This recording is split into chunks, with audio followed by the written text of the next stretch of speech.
最后5分钟，不交当没做。喂，你做完没呀？10万火急啊！做完了。我为什么要给你啊？嗨，不完了，真的很急啊！等下课代表走了就来不及了。我靠，这次我可不是跟你闹着玩的呀！你快点呐，上次我可借过给你的哟。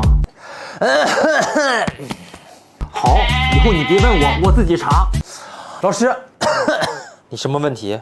老师，我喉咙痒，还咳嗽。看医生了吗？看了，医生说我是风热咳嗽，我还有支气管炎。今天忘带药了。张开嘴，我看看。下课后来我办公室，我咳嗽刚好，办公桌上有瓶即食糖浆没喝完。你这种热咳、咽喉发炎的刚好对症。你这个咳嗽这么厉害，别耽误了学习。喝完之后呢，记住20分钟内不要喝水，让药物留在咽喉处发挥作用。喂，幸亏有你啊，要不手机都快没收了。